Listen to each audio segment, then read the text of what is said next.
अब आ जाओ ई में, जीरो मैट्रिक्स और नल मैट्रिक्स किसे बोलते हैं, ठीक है। जैसे हमने इसको पहले डिफाइन कैसे किया, हमने बोला A is equal to AIJ M/N, ये हमारा क्या है, एक जीरो मैट्रिक्स है, ठीक है।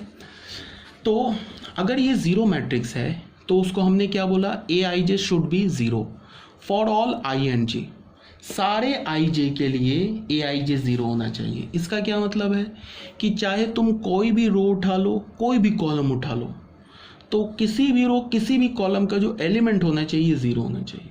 इसका क्या मतलब है कि मैट्रिक्स का हर एक एलिमेंट ही जीरो होना चाहिए, तभी जाके उसे हम जीरो या नल मैट्रिक्स बोलेंगे। जैसे एक मैट्रिक्स देख लो, ये 1/1 ऑर्डर का मैट्रिक्स है, एक ही रो है, एक ही कॉलम है, तो उसका अगर ये नल मैट्रिक्स है तो वो जीरो होना चाहिए। ये हमारे पास 2 रोज एंड 3 कॉलम्स है, अगर ये नल मैट्रिक्स है तो हर एक एलिमेंट जीरो होना चाहिए। कोई भी एलिमेंट उठा लो, किसी भी रो किसी भी कॉलम का, वो जीरो होना चाहिए। ये 2/2 ऑर्डर का मैट्रिक्स है तो इसके भी हर एक एलिमेंट जीरो है, तो ये भी हमारा एक क्या है, एक जीरो मैट्रिक्स है, ठीक है। तो ये तो बहुत सिंपल सी बात है, इसमें कोई प्रॉब्लम नहीं होनी चाहिए। अब आ जाते हैं हम लोग एफ पार्ट में, स्क्वायर मैट्रिक्स में। इसमें क्या होता है, स्क्वायर वर्ड सुनते ही हमारे दिमाग में इक्वलिटी टाइप आता है, ठीक है। स्क्वायर हम किसे बोलते हैं, जैसे ज्योमेट्री में स्क्वायर जो होता है उसमें दोनों साइड्स इक्वल होते हैं। मैट्रिक्स में जो स्क्वायर होता है उसमें रोज एंड कॉलम्स इक्वल होते हैं। तो अगर मैंने बोला कि एक मैट्रिक्स है जो कि स्क्वायर मैट्रिक्स है, तो उससे हमें क्या पता चलेगा कि number of rows should be equal to number of columns. Number of rows and number of columns क्या होंगे, सेम होंगे, तब उसे हम क्या बोलेंगे कि स्क्वायर मैट्रिक्स बोलेंगे।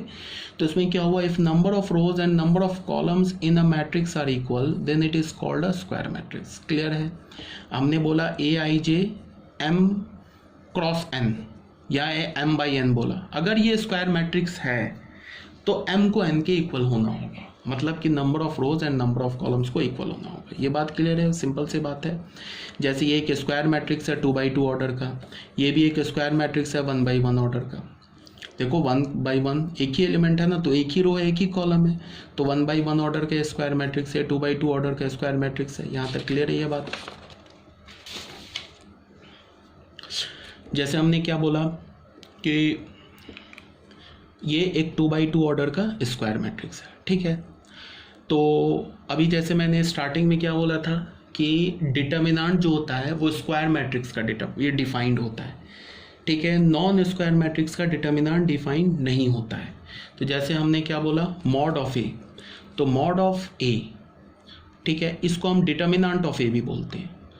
तो डिटर्मिनेंट ए कैसे डिफाइन करेंगे, ये स्क्वायर मैट्रिक्स है तो इसका डिटर्मिनेंट डिफाइंड होगा। कैसे डिफाइंड होता है, ये 11th क्लास में मैंने आप लोगों को पढ़ा रखा है, याद करो। 11th क्लास में मैंने सेकेंड ऑर्डर के डिटर्मिनेंट को और थर्ड ऑर्डर के डिटर्मिनेंट को एक्सपैंड करना बताया था कि कैसे हम सेकेंड ऑर्डर और थर्ड ऑर्डर के डिटर्मिनेंट को एक्सपैंड करते हैं। क्लियर है।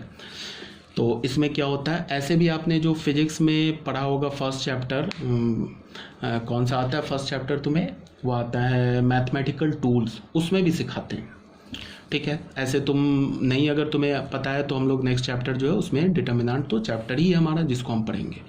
तो अगर मैंने बोला इसे क्या पढ़ते हैं हम लोग, डिटर्मिनेंट ऑफ ए या मॉड ऑफ ए, ये किसके इक्वल होगा, AD - BC के इक्वल होगा।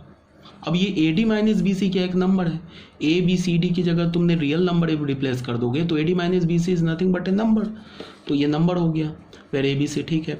तो यहाँ पे देखो क्या होता है, इसको हमने बोला मॉड ऑफ ए या डिटर्मिनेंट ऑफ ए।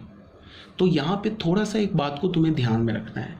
जैसे अगर मैंने बोला मॉड ऑफ ए, और अगर ये ए एक डिटर्मिनेंट है तो डिटर्मिनेंट का अगर ये ए एक मैट्रिक्स है तो मैट्रिक्स का जो मॉड होता है ना, या मैट्रिक्स का जो डिटर्मिनेंट होता है, वो तो पॉजिटिव भी आ सकता है, निगेटिव भी आ सकता है और ज़ीरो भी आ सकता है, ठीक है। बट हमने रियल नंबर का मॉड क्या पढ़ा था, रियल नंबर के मॉड में तो हमने बोला था कि ऑलवेज नॉन निगेटिव होता है, या तो ज़ीरो हो गया तो पॉजिटिव होगा, निगेटिव तो बोला ही नहीं है। जैसे हमने बोला मॉड ऑफ ए, या तो पॉजिटिव होगा या तो ज़ीरो होगा, ये निगेटिव नहीं हो सकता। कब, जब ए हमारा रियल नंबर हो। जैसे -5 का मॉड हमें 5 आ गया, पॉजिटिव हो गया। अगर मैंने तुम्हें बोला कि माइनस, या फिर मैंने बोला कि 4 का मॉड क्या होगा तो 4, वो पॉजिटिव आ गया। फिर मैंने बोला कि ज़ीरो का मॉड क्या होगा, ज़ीरो, ये नल नहीं लिखा है, ज़ीरो, ज़ीरो का मॉड क्या हो गया, ज़ीरो। तो हमने क्या देखा कि अगर तुम किसी रियल नंबर का मॉड निकालते हो तो पॉजिटिव या तो ज़ीरो होगा, बट अगर तुम किसी मैट्रिक्स का मॉड निकालते हो तो पॉजिटिव भी आ सकता है, वो ज़ीरो भी आ सकता है, वो निगेटिव भी आ सकता है। मॉड बोलने का मतलब डिटर्मिनेंट, डिटर्मिनेंट बोल लो या मॉड बोल लो। डिटर्मिनेंट पॉजिटिव भी हो सकता है, निगेटिव भी और ज़ीरो भी। इसी बात को यहाँ लिखा हुआ है। सबसे पहले तो ये लिखा हुआ है कि mod of A where A belongs to real number can be greater than equal to zero. यहाँ पे क्या लिखा है, mod of A can be greater than zero, less than zero, equal to zero if A is a square matrix. अगर A square matrix है तो clear हो गया। यहाँ पे जैसे तुम देख लो, ए मैट्रिक्स हमने ले लिया 0 1 2 3, 2x2 ऑर्डर का एक स्क्वायर मैट्रिक्स लिया। इसका मॉड कैलकुलेट करेंगे या डिटर्मिनेंट कैलकुलेट करेंगे तो क्या होगा, इसको ऐसे मल्टीप्लाई करेंगे क्रॉस करके, -2 × 1, तो वो क्या आ गया, -2, जो कि निगेटिव आ गया। तो मॉड ए निगेटिव आ गया। क्यों आया, बिकॉज जिसका हम मॉड निकाल रहे हैं वो हमारा मॉड क्या है, हमारा एक मैट्रिक्स है। क्लियर है। उसके बाद हमने क्या किया कि बी का मैट्रिक्स लिया हमने 0 4 0 0, इसका डिटर्मिनेंट निकालोगे तो 0 आ जाएगा। फिर एक मैट्रिक्स हमने सी लिया 1 2 4 10, इसका डिटर्मिनेंट निकालोगे तो 2 आ जाएगा। तो हमने क्या देखा, ए का डिटर्मिनेंट 0 भी आ गया, फिर निगेटिव भी आ गया, 0 भी आ गया, पॉजिटिव भी आ गया। तो यहाँ से हमें क्या पता चला कि किसी मैट्रिक्स का डिटर्मिनेंट 0, निगेटिव एंड पॉजिटिव कुछ भी हो सकता है, बट किसी रियल नंबर का डिटर्मिनेंट ये किसी रियल नंबर का मॉड हमेशा पॉजिटिव होगा या तो 0 होगा। बहुत बोल दिया, इतने बोलने की मेरे ख्याल से ज़रूरत भी नहीं थी। ठीक है।